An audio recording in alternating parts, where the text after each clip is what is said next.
Hey, it's Joseph here with the review of Penny Dreadful City of Angels, Episode 6, entitled How It Is with Brothers. So, brief synopsis is that we open up with Detective Mitchener and Detective Vega interrogating Diego, trying to force a confession for the murder of Officer Riley. Meanwhile, we also have Sister Molly's mother, Adelaide, the dragon woman, using some motherly technique to try to express to Sister Molly that by her getting involved with Detective Vega jeopardizes everything they've accomplished, mainly their wealth. For whatever reason, that's what she believes. Meanwhile, we also have Mr. Twinkle Toes himself, Councilman Townsend, at the beach with Kurt, and they start to discuss, and he finds out about Kurt's past. While Peter Kraft, speaking of Nazis, decides to tell his wife Linda that he's made a decision about their marriage. And we also have Maria, Detective Vega's mother, along with Mateo, tracking and looking for Mateo. So let's get right into it.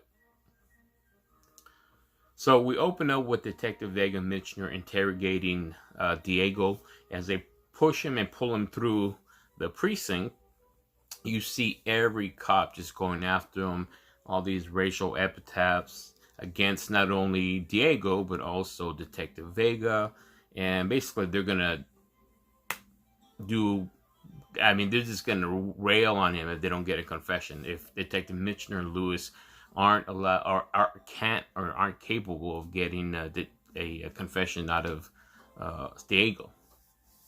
And so what we see is a barrage of events that occurred that to me just has a powerful and emotional performance by Daniel Zavato and Nathan Lane, who played both Detective Vega and Mitchener.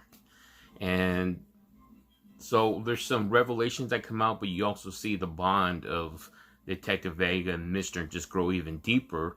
And Detective Mitchener gives a story that harkens back to his days in Jersey City. And he has a sympathetic ear because he realizes that though times have changed, the situations haven't changed. A spike in anti-immigrants of anybody of color, as we see with the riots, as we see with the white supremacists coming out of the woodwork, and the president not doing anything about it, and in fact inciting some of these beliefs. So that's the irony of what's going on with the storyline, and how it's very interchangeable what's going on in 2020. And as I mentioned before, we also have the Dragon Lady, Sister Molly's mother. Basically, if you remember, she does not want Detective Vega and Molly to get together. And as I mentioned before, we also have the Dragon Lady, Sister Molly's mother, basically having that theory that you could catch more flies with honey than vinegar, and trying to use her version of motherly warmth towards Sister Molly, trying to convince her why she needs to stay on the certain path, not get involved with anybody, specifically with Detective Vega, and that everything they've come to work for is in jeopardy.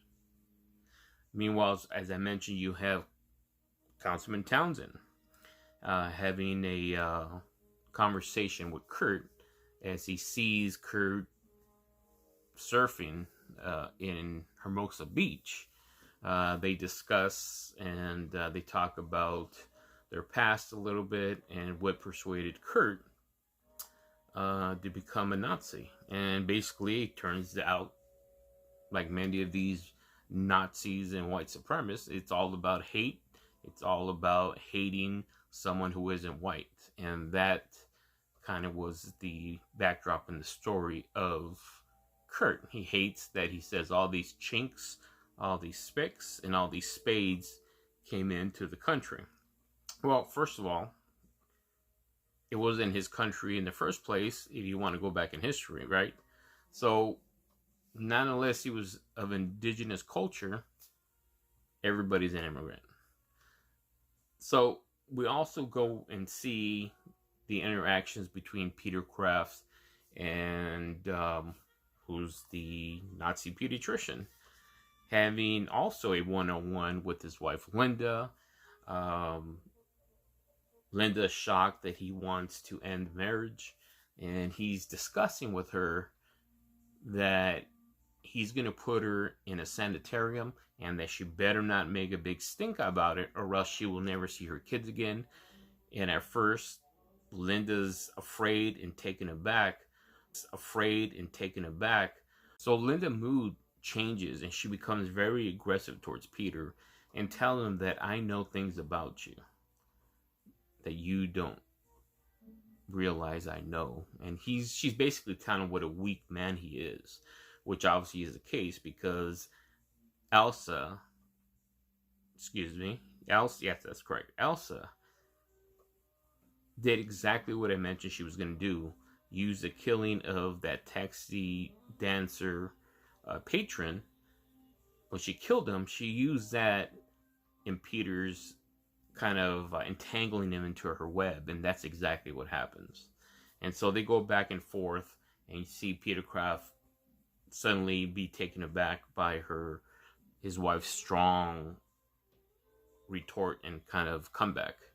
Now, what I failed to mention before was if you go back to Detective Vega and Detective Mitchell interrogating Diego, try to get a confession out of him, there is a big eruption and there's this big feud between Michener and Detective Vega because Detective Michener realizes that Diego is hiding something from him, and that is revealed. Again, I release spoilers because eventually by the time you see this, you hopefully have seen it. But Detective Michener realizes and finds out that the person who killed Officer Riley was Mateo. And so that's where the conflict erupts, and you have an emotional performance, again, by Detective Vega and Michener, again, played by Nathan Lane and Daniel Zavato. And so what we see at the end of the episode is a culmination of all these events coming to fruition, and you have Maria searching for Mateo. And in this little shanty town house, I'm assuming it's Belvedere Heights, but it's a stakeout where Rio, Fly Rico, and Mateo are hiding out. And Rio tries to convince Maria to leave, and she says, "You're not wanted here." But Maria, strong in her conviction, said, "I want to see my son," and she wasn't about to leave. So she's let in. She confronts Mateo, tries to again compel Mateo to come back home and to take care of the issues that's happened. But Mateo resists and basically tells his mother that he doesn't want her there. So after Maria uses compassion towards Mateo, obviously it didn't work. We see Maria leave disheartened. And so this basically wraps up the whole episode. We have at the end of the episode where Detective Vega and Detective Mitchell has convinced Diego to take not only the fall for Officer Riley, but also the fall for the Hazlitt cases. And Michener realizes and convinces Diego to take this or make this confession because there's only two things that are going to happen. The fact that he was involved with the murder, he's already a dead man. Either the cops kill him by having the other cops interrogate him besides Detective Michener and Detective Vega, or he goes to jail. And Detective Mitchell realizes, okay, you can be a hero in jail for killing a cop, or you could die in jail being known as a rat. And so what's telling about this particular ending of this episode is that there is no hope for these kids, for these zoot suiters, these pachucos, because you look at one direction, they're either hated by the cops. You look at the other direction and you do the right thing, you're hated by your fellow zoot suiters. It's a no-win situation. And in this convoluted sense of honor, he knows, Detective Mitch knows that with this culture or with these poor people, and that's the thing Mitchell was pushing, is that when the shit gets deeper, it just gets deeper for these people. The rich stay rich, the poor stay poor, and the unjust keep getting screwed over and over again. And he tells them either you die in prison as a rat, as I mentioned, or you die as a hero for not only killing Officer Riley, but being the big bad zoot suiter gangster. And so we see that throughout Penny Dreadful City of Angels. A lot of these similar things are happening now in 2020. It's almost like history is repeating itself. It takes on a different form. You know, it's the 21st century, but yet we're still having an age-old problem of racial injustice and just injustice in general. So we'll see what episode 7 brings us. Again, what I could say about this particular episode, it was a very powerful and emotional episode, and great performances by Detective Vega and Detective Michener, played by Daniel Zavato and Nathan Lane. So stay tuned for episode 7, and we'll catch you next time.